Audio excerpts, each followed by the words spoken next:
Hi, my name is Lara Kudaisi. I help people heal from emotional pain, trauma, childhood dysfunctions for a happily ever after. My story in a nutshell is that I healed from having a child at 19, 14 heartbreaks, 15 abortions, and a divorce. I have created a program titled How They Heal. Welcome to another exciting episode on How They Healed. And you know how we do here. We bring people who have healed from pain, from trauma, from dysfunction, or anything that is hampering or disturbing their life to come and share with you and encourage you, how you yourself can be healed. And as usual, my name, your host, is Lara Kudaisi.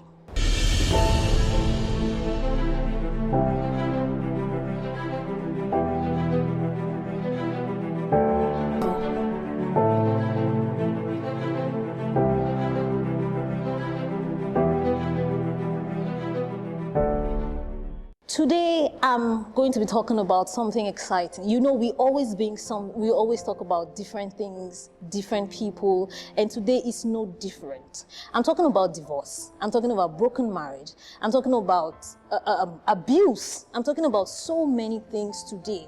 And I have somebody with me that has come forward to share truth with people, to share her life, and I'm so excited that she has agreed to grace this platform with me. Please welcome OAP, welcome Mom, welcome somebody that is, I don't even know the name to call her. Welcome with me, people, Bimbo or Lasso. Welcome, thank you for joining me here today.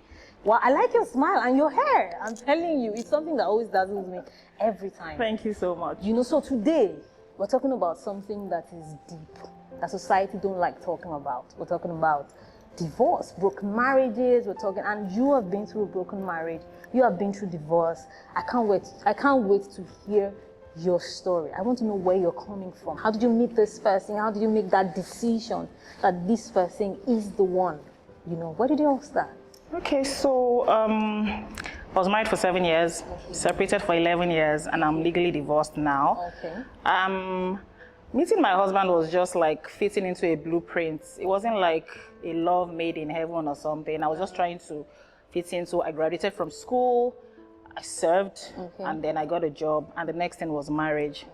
And then I've always wanted I wanted a home unit because I was brought up by a single mom, and I was passed across different family friends. I never really lived with my mom, and all of that. So I was seeking that. I wanted that home unit. And when I was 7, I was dating somebody else, but unfortunately it broke up. And I was already in that zone of, I want to get married. So meeting my husband was like, this is the person.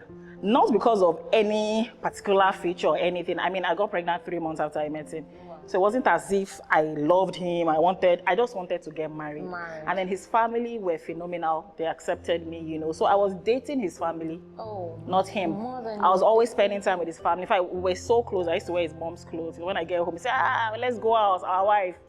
I wear his mom's clothes, and he would just go off with his friends. And so we didn't even know each other. We never used to talk. We never used to gist. We never used to play, which was funny because I'm a very playful person, So we never had all of those moments, but I was always with his family.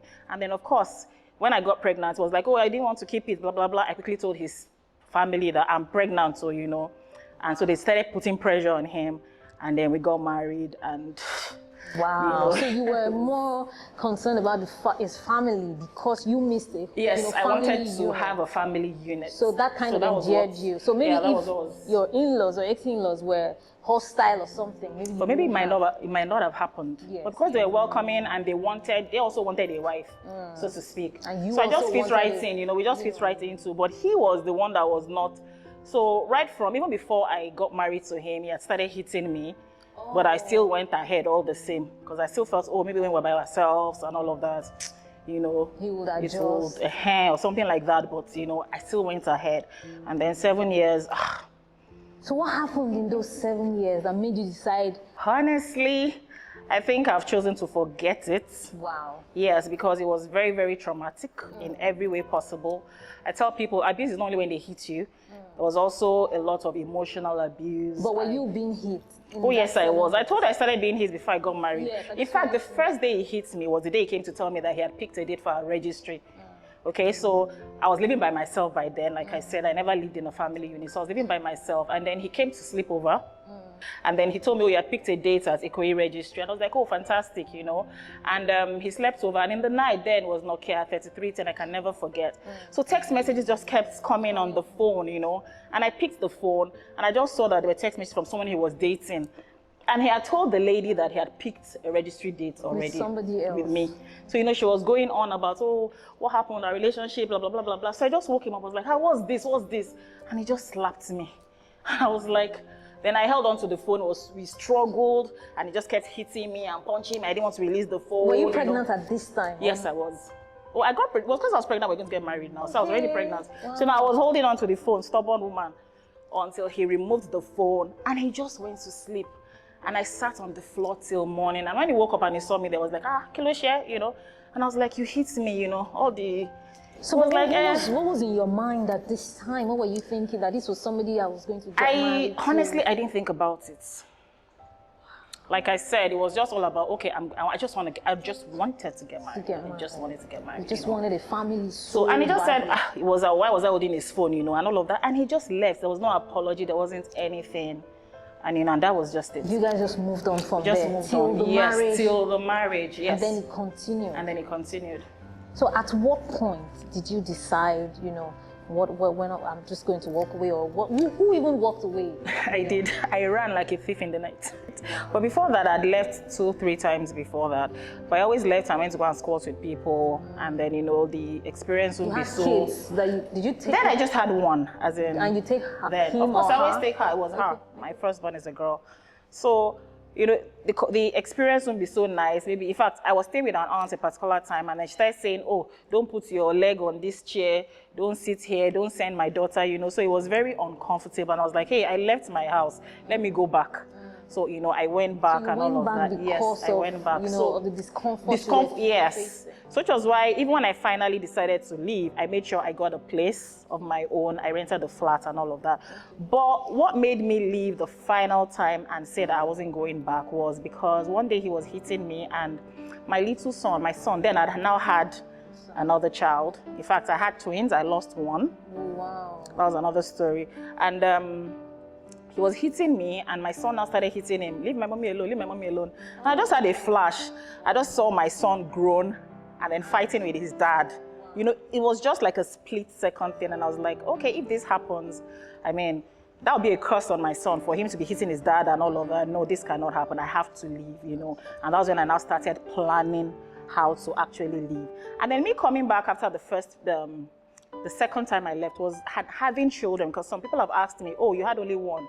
Why did you go back and have more children? Now, it was another wrong mindset I had, because like I said, I was raised by a single mom. My mom had married before she met my dad. Okay. So my dad was like her second husband, yeah. So I have different siblings, yeah, and we are not close. You know, so I didn't want that for my children. So my mindset was, oh, if you're not from the same father or same mother, you guys will not have that cohesion or that bonding. And I just didn't want that, because I was very lonely. I grew up, my childhood was very lonely. In fact, it's just recently that my stepsister, is it step or half you call them, my mom's daughter, okay, you know, we're just trying to get close, you know, and all of that. Just, we still had a conversation this morning. So we're just trying to, and this is how many years after. I'm in my 40s, she's in her 50s.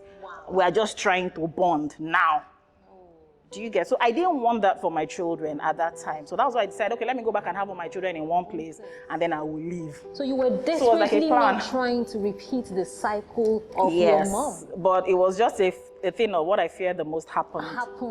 You know, which is why I'm now being deliberate and intentional about changing so many things, including even how I'm raising my own children. You know, not to fear, you know, what you had or they had gone through or you had gone through.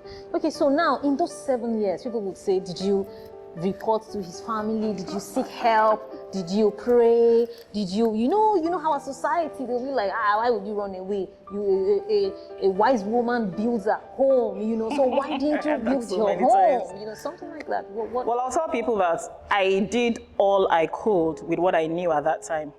In fact, this book, The Power of a Praying Wife, I hate that book with a passion. I'm sorry, Stormy Omashian, I'm sorry, that's the author of the book. Because I read that book cover to cover and I did everything that book said. In fact, I remember there's a part in the book that says, pray for your husband one day a week, pray and fast for him and all of that. And I'll pick Thursdays, I'll pray and fast. I'll even wake him up in the middle of the night so that we'll pray together. So I did all I could, but like I said, maybe if I had known better, I might have done better. So I also believe that I did everything. I was cooking, I even tried to do all the, James Bond moves in bed. Yes, it's true, because they'll tell you everything. Oh, sex, do it this way. Maybe if you do it this way. I did all of that. But... And so, but was there remorse? Did he try to... See, he just didn't love me. That's the truth. Oh. He just didn't love me. So there was just little I could do. Everything I was doing was not being appreciated or welcomed by him. I was just doing it. See, I was married to my husband for 7 years. I can never remember a day that he came home before 12 a.m. Wow. Yes, he never. In fact, one of the neighbors where we were living said, my husband is an alarm clock. The anytime he comes home, then she'll know that she'll wake up and do vigil. Wow. It was that bad in the whole of the 7 years. So it wasn't a case of...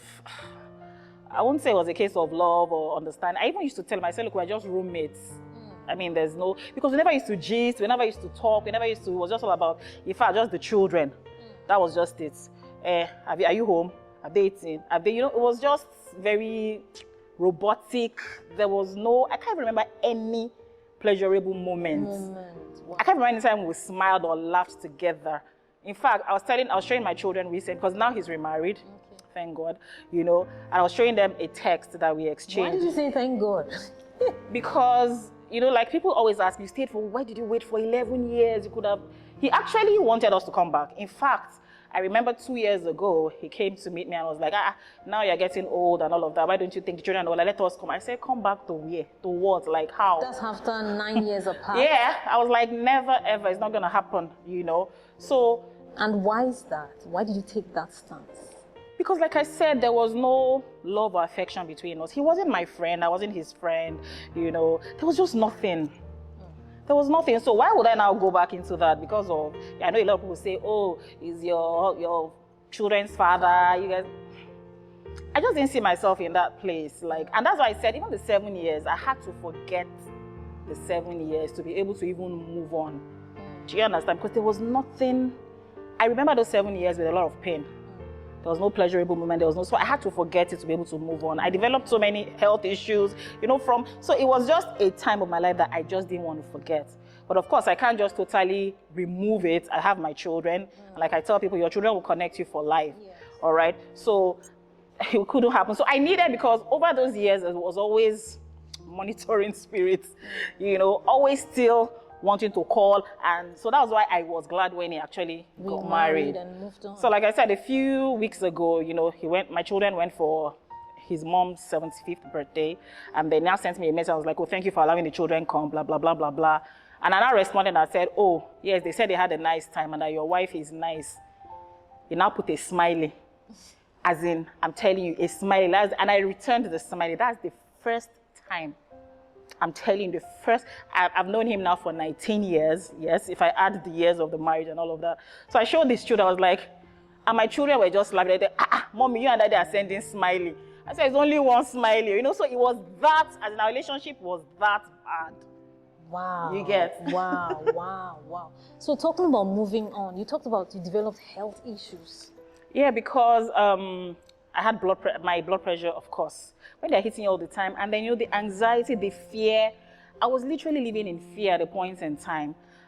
In fact, there was time I was going to report him at the police station so that he will write a statement, an undertaking that nothing will happen to me, threat to life, that kind of thing. So I was living in a lot of fear, and then he's very domesticated. Now let me say this, he's very domesticated, he's very neat. I can be a bit untidy. I'm the kind of person, I'll drop my things, and then when I want to clear, I'll clear everything. Maybe weekend, I'll clear everything and all of that. But the way he used to fold his clothes, as if with a ruler. His shoes, we used toothbrush to clean the edges. It was that, when he dresses, very neat and all of that. So anytime he comes back home at that 12:01, he will have something to complain about the house. maybe he would just be like, see how this thing is here. And then he would complain and complain. So I was not sleeping. And I was a banker. I needed to wake up early. Then I wake up early, take care of the children, go and drop them in school. He wasn't even dropping them in school for me at that time. I was still drop them in school, get to work late. So I wasn't sleeping, literally. And then sometimes I'm sleeping with one eye open because when he moves, I want to know what's he up to, where is he going to, what's he doing, and all of that. So I wasn't sleeping well. And then I developed, high blood pressure.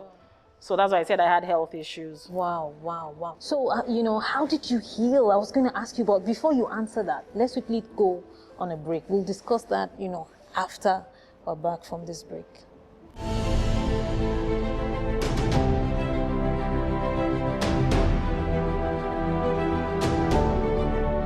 Welcome back. Before we went on break, we were talking to Bimbo Olasope, a divorced single mom, and she was telling us, how she moved on, how she healed. So how did you heal? How did you get there? Well, healing is a process. It's not an overnight thing. It took me years. That's very true. Years, like I can literally say maybe like 6 or even 7 years. Because initially when I left, I was very bitter. I was very angry.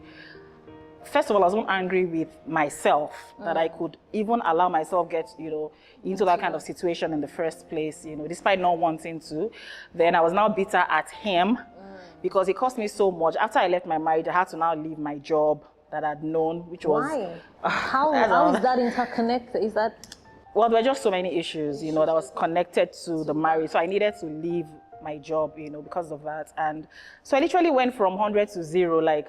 I was earning a fat salary, I was living well, living large, and I went to having nothing. And then when I just moved out, he wasn't being financially responsible because he wanted to he felt if he wasn't doing that, maybe I would come back, So it was very, very tough. Me that I, had everything at my beck and call, I now did not have anything.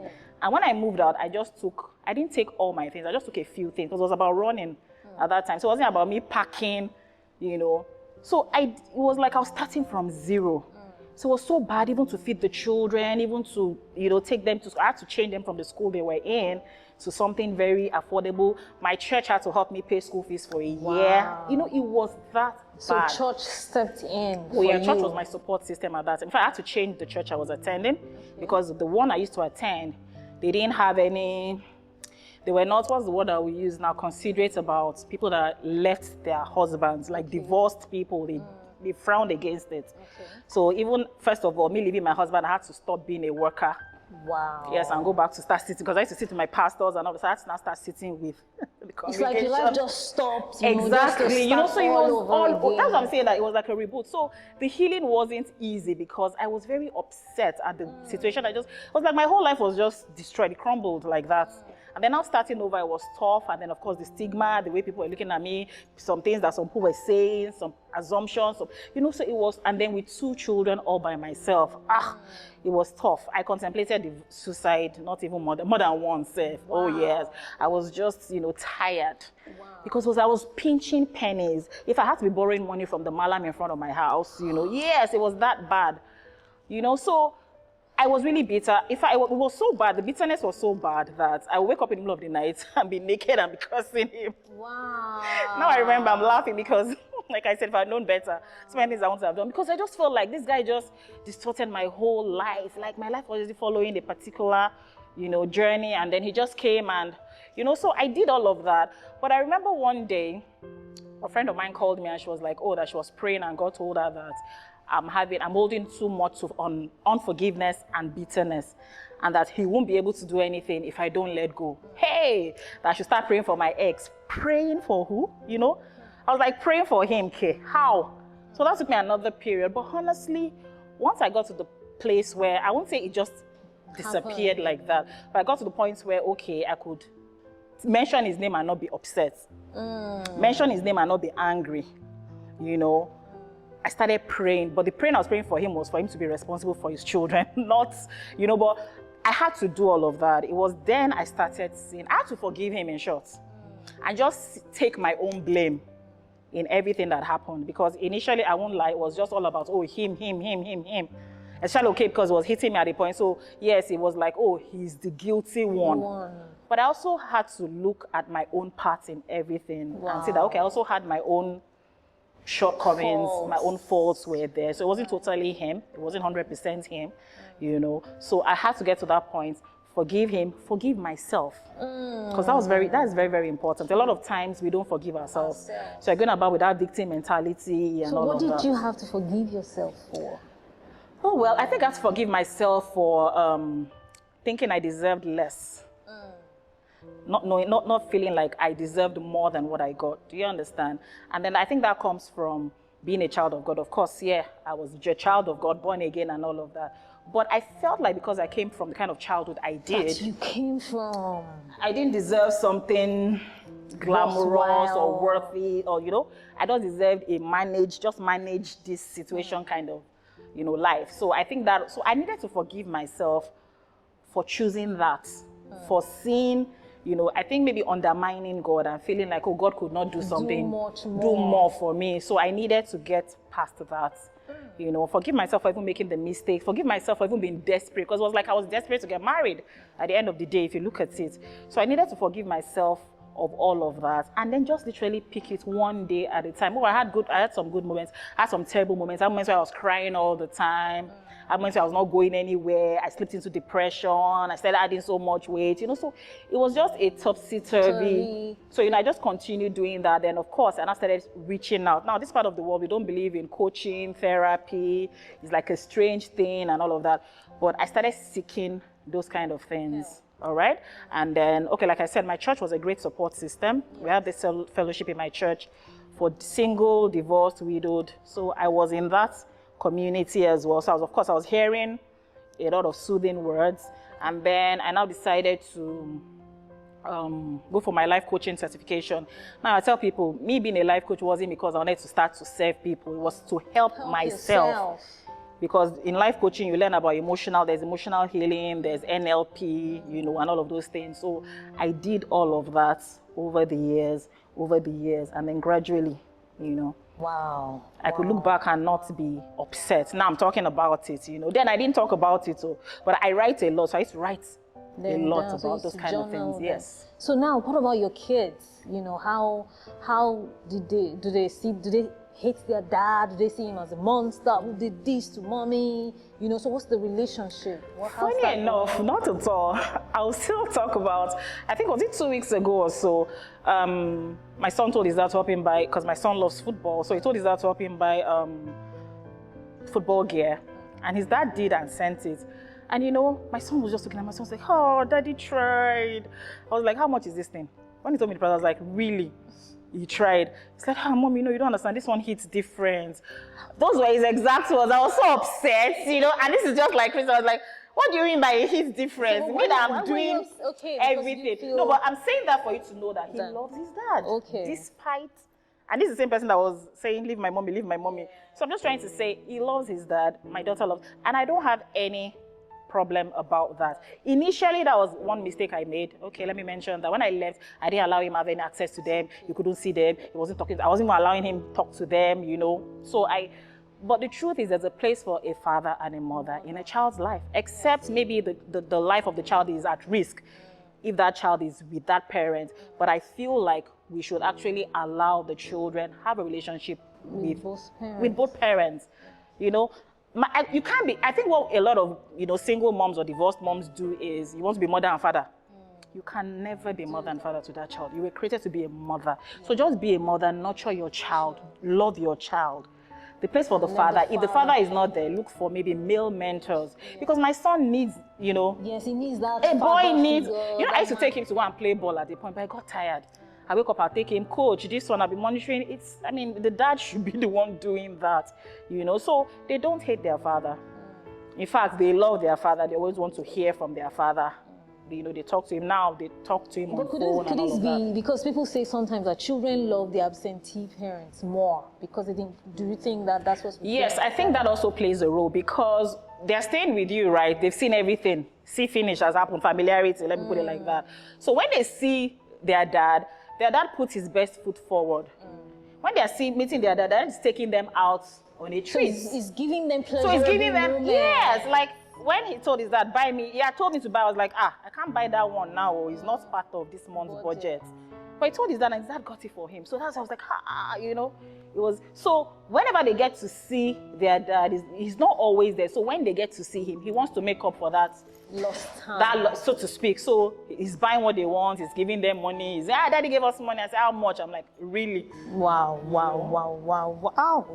Thank you so much, for sharing your story, because it's not easy for people to come out there, in this our conservative society, where stigmatization is very paramount and all of that. I'm so happy for you. I'm happy you're healed now and you're going on this, healing journey. One last question before I go. Would you want to remarry? Yes, so in fact, every Saturday I put up a wedding video on my page, like, oh yes, I want to get married. So you guys have heard though. Bimbo Olasope is single. Contact me and I will hook you up. So guys, thank you so much, for joining me today. I always say it here. You can always heal. You can recreate your life. You can start afresh. You can move on. Whatever has happened to you, this is not the end. It's just a curve. It's a bend. It's not the end. If you seek help, if you fight for your life, fight for happiness, you will be happy. And seek help, seek therapy, seek coaching. And like I always say before I leave, it is never too late to live happily ever after. Bye for now.